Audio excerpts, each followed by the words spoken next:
그러면 이제 전공적 합성 이런 건 필요 없는 건가? 탐구의 방향성 어떻게 잡아야 되는 거지? 생기부 방향성 어떻게 잡아야 되는 거지? 그런 의문점, 그런 걱정들을 많이 하셨는데요. 자유전공학부든 계열 모집이든 어떤 선택을 하더라도 결국 본인이 최종적으로 선택하게 될 그 전공에 대한 깊이 있는 탐구를 가져가는 것이 필요하다. 안녕하십니까. 대치 아이디어 입시연구소 이우종 소장입니다. 최근 들어 의대 정원 2,000명 확대와 더불어 교육계 이슈를 집어삼키고 있는 주제 중에 하나가 무전공학과 선발입니다. 자, 그래서 오늘은 무전공학과 선발 확대와 그에 따른 학종의 방향성에 대해서 얘기를 나눠보고자 합니다. 본격적인 내용 소개에 앞서서 무전공학과 선발 방식에 대해서 먼저 살피고 지나가도록 하겠습니다. 크게 봐서 유형이 두 가지가 있는데요. 첫 번째, 유형 1번은 기존의 자유전공학부 방식입니다. 지금 여기 사례로 서울대 자유전공학부를 예를 들었는데요. 자, 서울대 자유전공학부 같은 경우는 의대, 수의대, 간호대, 사범대 이 4개의 단과대를 제외한 기존 개설학과에 주전공이나 아니면 학생이 설계한 주전공을 이수하는 것이 가능합니다. 즉, 졸업과 함께 자격증이 나오는 이 4개의 단과대학을 제외한 기존에 개설된 학과 또는 학생이 설계한 주 전공을 자유롭게 이수할 수 있는 그런 학부라고 볼 수 있는 거겠죠. 자, 두 번째로는 유형 2번인데요. 자, 계열 또는 단과대학의 모집 단위를 선발하고 나서 그 모집 단위 내에 세부 전공을 선택하는 방식입니다. 이해를 돕기 위해서 성균관대 공학계열을 가져왔는데요. 자, 아시다시피 성균관대 공학계열 같은 경우는 화학공학 고분자공학부, 그리고 신소재공학부, 그리고 기계공학부, 그리고 건설환경공학부, 그리고 시스템경영공학, 그리고 나노공학이 합쳐진 계열이라고 볼 수 있습니다. 그래서 모집 방식은 처음에 신입생을 공학계열로 뽑아서 1학년 때 공통교육을 마친 다음 2학년에 올라가면서 이 공학계열에 개설된 이 학과들 중에서 하나를 선택하는 방식이죠. 자, 이렇게 무전공학과 선발 방식은 교육부에서 제시한 대로 크게 두 가지 방식이 있다는 거 정리하시면 될 것 같습니다. 자, 두 번째로는 현재 주요 대학의 무전공학과 모집 계획에 대해서 잠깐 말씀드리도록 하겠습니다. 자, 먼저 서울대는 자유전공학부 123명에서 400명으로 확대하는 것을 계획하고 있고요. 연세대는 무전공 검토위원회 구성 및 내부 논의에 착수했다고 합니다. 그리고 고려대는 기존의 자유전공학부 인원을 확대하는 것을 논의 중이라고 합니다. 자, 그리고 서강대는 AI 기반 자유전공학부를 신설해서 50명을 선발할 계획을 하고 있고요. 그 다음 성균관대는 기존의 계열 모집 외에도 자유전공제를 도입해서 선발하는 것을 논의 중에 있다고 합니다. 자, 그리고 한양대는 한양인터칼리지 자유전공학부를 신설해서 330명을 선발할 계획이 있다고 합니다. 이외에도 이화여대나 한국외대, 건국대처럼 무전공학과 모집을 계획하는 주요 대학들은 늘어나고 있습니다. 물론 이에 대한 가장 주된 이유는 교육부에서 지원되는 교부금 때문인 거죠. 자, 그 다음 내용 보겠습니다. 자, 세 번째로는 기존의 자유전공학부 운영 사례에 대해서 잠깐 살펴보도록 하겠습니다. 그래서 첫 번째로 서울대학교 자유전공학부 전공이수 규정이 있는데요. 자, 거기서 내용을 좀 그대로 가져왔습니다. 자, 지금 보시다시피 제4조에 보면 자유전공학부 학생의 전공이수 기본 유형은 다음과 같이 분류하고 있습니다. 자, 첫 번째 방식으로는 2개의 주전공을 전공하는 방식이 있는데요. 자, 이때 기존에 개설된 학과를 전공하고, 자, 또 다른 주전공 역시 기존에 개설된 학과를 전공하는 방식이 있습니다. 자, 그리고 기존에 전공된 학과 하나와 학생이 직접 설계한 전공을 주전공으로 하는 방식도 있습니다. 자, 그 이외에도 살펴보면 기존의 전공, 그리고 연합전공, 그리고 학생이 설계한 전공과 연합전공을 이렇게 같이 전공하는 방식도 있고요. 아니면 한 개의 주전공을 심화하는 방식도 있는데 기존에 개설된 전공을 본인이 더 심화해서 전공하는 방식이 있습니다. 자, 아니면 학생 본인이 설계한 전공을 심화해서 전공하는 방법도 있고요. 있고요. 자, 그 다음 마지막으로 한 개의 주전공과 부전공을 같이 병행하는 방식이 있는데요. 자, 이때도 마찬가지로 기존의 전공을 기준으로 해서 자, 기존 학과를 부전공하거나 아니면 연계 전공을 하는 방식. 그 다음 학생이 설계한 전공을 바탕으로 하여 기존 학과를 부전공으로 하거나 아니면 연계 전공을 하는 방식이 있겠습니다. 그런데 우리가 결국 이 서울대학교 자유전공학부가 개설된 역사가 꽤 오래됐죠. 그래서 어떤 방식으로 전공하는 학생의 비율이 가장 높은가를 조사해보면 결국 기존에 개설된 전공을 선택하는 그런 학생의 비율이 가장 높다라고 합니다. 자, 이 말은 뒤집어서 생각해보면 이 학생이 설계하는 전공이 결국에 자유전공학부를 진학하는 데 있어서 가장 큰 목표라고 우리가 착각하는 경우가 많지만 실제로는 그렇지 않다라는 거죠. 기존에 개설된 전공을 선택하는 학생들의 비율이 가장 높고, 그 말은 현실적으로 봤을 때 자유전공학부를 진학하는 친구들은 하나 예를 들면 가장 점수가 높은 학과, 예를 들어서 컴퓨터공학부를 가고 싶은데 자, 컴퓨터공학부를 가기에 다소 성적이 2, 3% 정도 부족하다, 아니면 생기부의 내용이 내가 판단해 봤을 때 한 2, 3% 정도 좀 부족하다 느낌이 들었을 때 대체제로서 선택하는 학생들의 비율이 높다라고 말씀드릴 수 있겠습니다. 그러면 뒤에 가서 말씀을 드리겠지만 결국에 자유전공학부를 선택하는 데 있어서 우리가 가장 관심을 가져야 되는 것은 결국에 새로운 전공을 설계하는 것보다는 기존에 개설된 전공에 대한 관심사를 충분히 드러내주는 것이 더 유리할 수 있다, 이렇게 말씀을 드릴 수 있겠습니다. 자, 이번엔 고려대학교입니다. 자, 고려대학교는 아시다시피 법학과가 없어지면서 자유전공학부로 바뀌었고, 실제 자유전공학부 홈페이지에 가보시면 법학과의 명맥을 이어가고 있다라고 표현을 하고 있습니다. 자, 그래서 여기는 운영 방식이 서울대학교 자유전공학부와 좀 다른데요. 1학년 때는 법률적 기초 소양을 배웁니다. 그래서 홈페이지에 가보시면 법에 관한 기초적인 과목들을 수강하게 되어 있고요. 그 다음 2학년 이후부터 인문사회계, 사범대는 물론 제외입니다. 23개 학과와 컴퓨터학과 가운데 하나의 학과를 선택한다라고 되어 있습니다. 즉, 지금 이 고려대 자유전공학부 역시 서울대와 마찬가지로 일단 기존에 개설된 전공을 선택할 수 있습니다. 그런데 차이점은 서울대 같은 경우는 4개의 단과대학을 제외한 나머지 학과들은 자유롭게 수강이 가능하지만 고려대 같은 경우는 수강할 수 있는 학과의 범위가 좀 더 좁다라는 것이죠. 또한 이 학과는 대외적으로 법대를 승계했다라고 되어 있기 때문에 현재 선택할 수 있는 학과가 이과 쪽으로 영역이 넓혀지고는 있지만 아직까지 이과 전체에 가령 공과대학에 있는 전기전자공학부, 인기가 많은 과죠. 하지만 고대 자유전공학부에서는 전기전자공학부는 수강을 할 수가 없다라는 겁니다. 즉, 서울대랑은 다르게 아직은 수강할 수 있는 학과의 범위가 좁다라는 거. 그리고 또 하나, 자, 서울대 같은 경우는 학생이 전공을 설계할 수 있었으나 고려대 같은 경우는 그렇게 학생이 전공을 설계하는 과정은 없다라는 것, 그게 차이점이라고 보시면 되겠습니다. 그 다음 자료로 고려대학교 자유전공학부 2223학번의 전공 배정 결과를 가져왔습니다. 지금 이 결과를 보시면 크게 경영학과, 그리고 미디어학과, 그리고 컴퓨터학과, 이렇게 문과 쪽에서 가장 인기 있는 학과와 이과 쪽에서 가장 현재 인기 있는 학과에 학생들의 전공이 편중되어 있다는 걸 보실 수 있습니다. 그리고 앞에서 말씀드렸던 대로 기존에 개설된 전공을 선택하는 것이다, 이렇게 다시 한번 강조를 드리고요. 그러면 만약에 이 영상을 보고 계신 분들 중에 고려대학교 자유전공학부에 학생부 종합전형을 준비하고 싶다라고 한다면 기존에 개설되지 않은 전공에 대한 고민을 하시는 게 아니고 기존에 개설되어 있는 전공에 대한 관심사를 충분하게 잘 드러내주면 된다라는 거겠죠.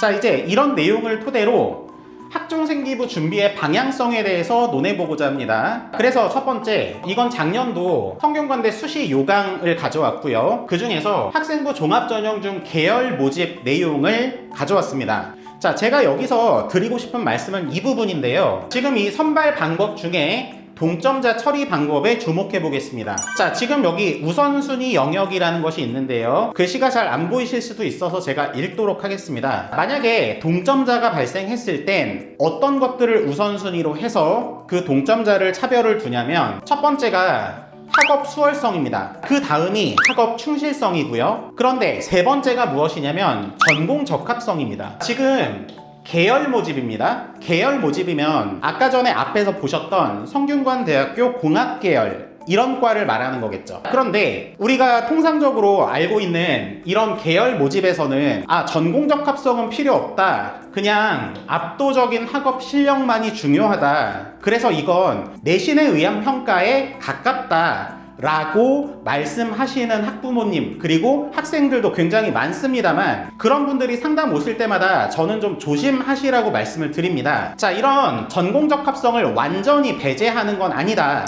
왜냐면 생각해보면 성균관대학교 정도를 지원하는 학생들이면 학업 역량의 차이가 클까요? 그렇진 않을 거라는 거죠. 거의 비슷비슷한 학업 능력을 보여줄 거라 예상이 되고요. 그 다음 면접이 없지 않습니까? 서류 100이기 때문에. 그렇다면 다른 학생과의 차별을 줄 수 있는 요소는 결국 탐구의 깊이다. 이렇게 볼 수 있는 거고요. 분명히 요강에서 동점자 처리 방법에 전공 적합성을 논하고 있기 때문에 만약에 성균관대학교 공학계열을 학종으로 지원한다면 그 공학계열 내에 개설되어 있는 학과들과 관련돼 있는 탐구 주제들을 정해서 깊이 있게 탐구하는 모습들을 만들어가는 것이 조금 더 안전한 선택이 될 수 있다? 저는 이렇게 말씀을 드리는 겁니다. 자, 이번에는 2024학년도 작년이죠? 자, 서울대 수시 요강 역시 가져와 봤는데요. 지금 여기서도 서류평가 내용에 보면 학업 능력이 가장 앞에 나오고 있습니다. 성균관대학교와 동일하죠. 자, 그리고 자기주도적인 학업 태도, 자기주도성, 그리고 전공 분야에 대한 관심이 들어 있습니다.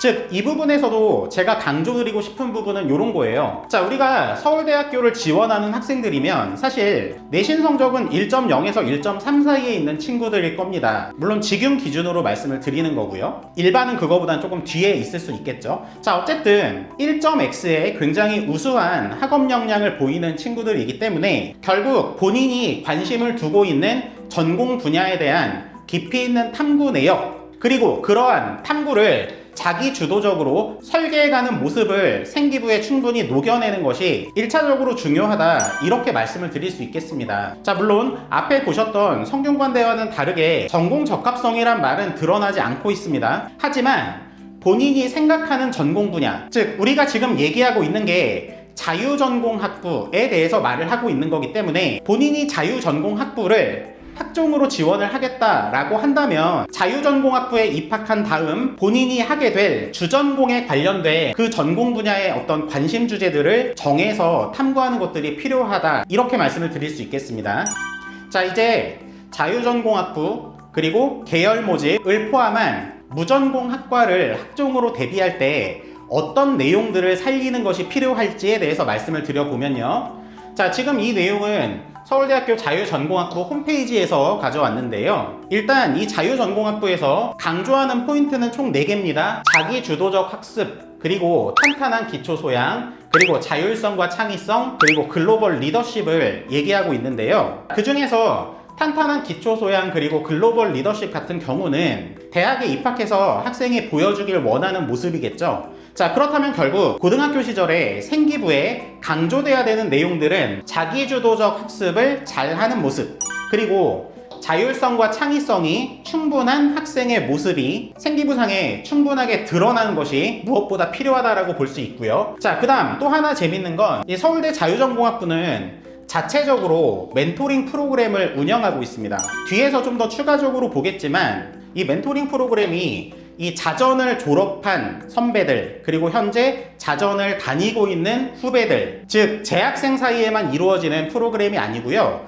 졸업생과 재학생 사이에도 이루어지는 그러한 프로그램입니다. 그러면 졸업생에게는 주로 어떤 걸 물어보게 될까요? 그쵸? 가장 궁금한 게 본인의 진로 관련 얘기 아닐까요? 여기를 졸업하면 내가 앞으로 어떤 것들을 해나갈 수 있는가, 그런 걸 먼저 사회에 진출한 선배들에게 물어보고 그 안에서 본인의 진로를 모색해보는 그런 시간들을 가질 수 있겠죠. 사실 근데 우리 학생들 중에 보면 예를 들어서 자, 진로 선생님 찾아가서 여쭤봐, 이렇게 말을 하면 머리 이렇게 뒷머리 극적극적 하는 친구들 있죠. 근데 그런 모습은 원하지 않는 거예요. 결국에 본인 진로에 대해서 적극적으로 개척해가는 모습 중에 하나가 멘토링일 수 있다는 거죠. 그래서 저는 여러분이 생기부의 활동 내용을 만들 때요, 애들 대부분 보면 학과에 관한 멘토링 얘기밖에 안 들어있잖아요. 그것도 짧게 한두 줄밖에 안 들어있는 게 보통이죠. 그런데 이렇게 자유전공학부처럼 무전공 학과를 학종으로 준비하는 친구들은 이 멘토링이란 부분을 적극적으로 활용하실 필요도 있다고 생각을 합니다. 왜냐면 이 멘토링이야말로 자기 주도성을 나타내는 대표적인 활동이라고 할 수 있는 거죠.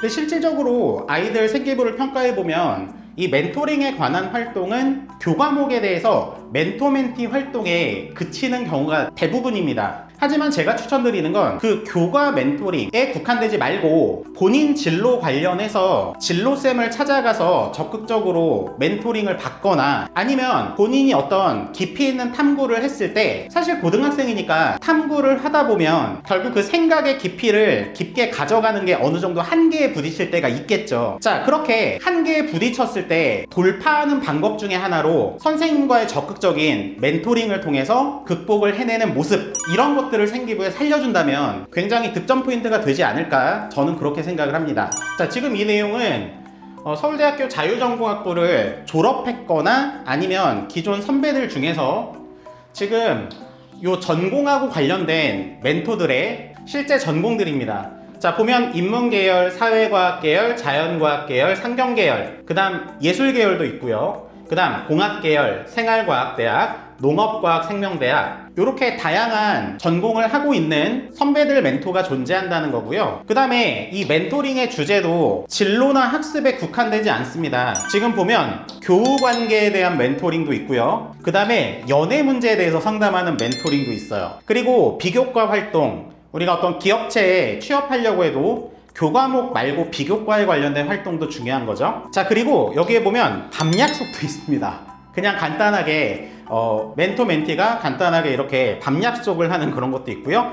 커리어 문제, 전공 변경, 전공 공부에 관한 다양한 분야의 멘토링이 이루어지고 있다는 걸 볼 수 있습니다. 그러면 지금 우리는 여기서 어떤 걸 느껴야 되겠어요? 제가 아까 앞에서 말씀드렸던 대로 생기부 평가를 하다 보면 대부분 학생들이 그렇게 학과목에 국한돼서 멘토 활동을 했다, 이 정도만 적혀 있는데, 그 내용도 물론 필요하지만 아까 앞에서 말씀드렸던 대로 본인이 진행했던 탐구 주제에 대해서 다시 깊이를 깊게 가져가던 중 본인이 어떤 한계에 부딪혔을 때 그 한계를 극복하고자 하는 적극적인 방법 중에 하나로 멘토링을 활용하는 모습을 생기부에 기재할 수 있다면 굉장히 좋은 득점 포인트가 될 수 있다고 저는 말씀을 드리는 겁니다. 가령 예를 들면 그런 거죠. 어떤 물리학 실험을 수행을 했는데 그 물리학 실험으로부터 이러한 새로운 어떤 의문점을 갖게 되었다. 그래서 관련 논문도 찾아보고 관련 유튜브 영상이나 이런 것들도 봤지만 이러한 부분에서 한계를 느끼게 되었고, 그때 좌절하거나 포기하지 않고 물리 선생님을 적극적으로 찾아가서 그 의문점에 대해서 끝까지 파고드는 모습, 물리 선생님께 멘토링을 받는 모습, 그런 것들이 생기부에 기재되어 있다면 설사 그 활동의 결과가 성공적이지 못한 미완의 활동이라 하더라도 그 행위의 중간 과정에 높은 점수를 부여해준다라는 거죠. 자, 그래서 멘토링 활동을 적극적으로 활용해 보는 것도 이런 무전공 학과의 학종을 준비하는 데 있어서 포인트가 될 수 있다, 이렇게 제안을 드립니다.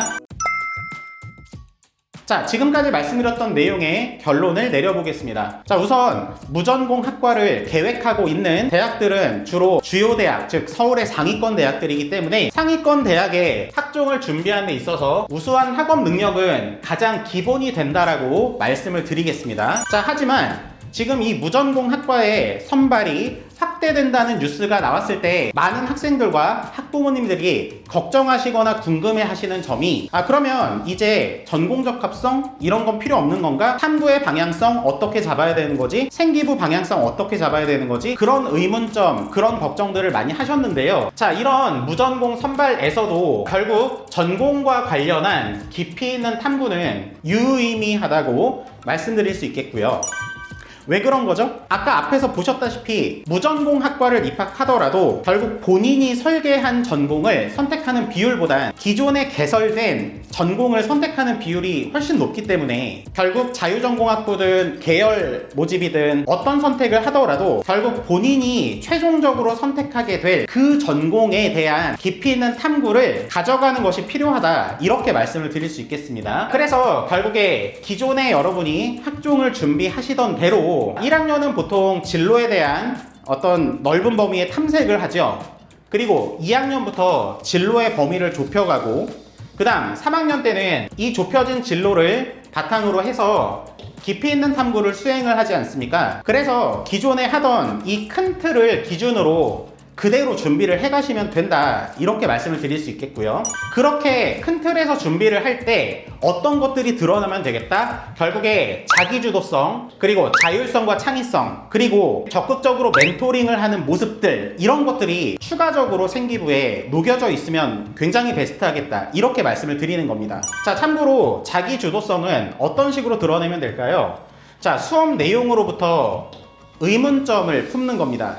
그리고 이걸 활동의 동기로 해서 진로와 연관한 어떤 이론 탐구 주제, 이런 것들을 본인이 설정하고 거기에 필요한 여러 가지 자료들을 찾아보고 그렇게 해서 어떤 의미 있는 보고서를 산출하고 아니면 발표 자료를 만들고 학생들에게 설명해주는 이런 모습들이 결국 이런 탐구 주제를 본인이 직접 수업으로부터 호기심을 느끼거나 의문점을 품고 자기 주도적으로 탐구 주제를 만들어가는 모습 속에서 결국 자기주도성을 느끼게 되는 거죠. 그리고 자율성과 창의성인데요. 자율성, 창의성은 이렇게 드러내면 좋겠습니다. 지금 이론 탐구를 했다면 이 이론 탐구와 관련된 어떤 실험을 수행하거나 아니면 그거에 계속 이어서 후속 탐구를 계속 이어나간다면 결국 이런 모습 속에서 자율성이나 창의성을 평가를 해볼 수 있다고 생각하고요. 자, 마지막으로 이 멘토링 활동은 학생들이 보통 제일 많이 하는 게 교과 멘토 되는 거지만 거기에 추가적으로 본인 진로 관련해서 적극적으로 멘토링을 신청하는 모습들, 이런 것들을 생기부에 녹여내면 매우 좋겠다, 이렇게 말씀을 드리는 겁니다. 그래서 이런 내용들이 잘 드러나도록 생기부를 알차게 구성하신다면 결국 이런 무전공 학과에 대한 학종 준비도 충실하게 잘 하셔서 합격의 영광을 누리실 수 있다고 생각합니다. 자, 이렇게 무전공 학과 선발 확대에 따른 학종의 방향성에 대해서 설명을 드려보았고요. 자, 지금까지 저는 패치 아이디어 입시연구소 이우종 소장이었습니다. 고맙습니다.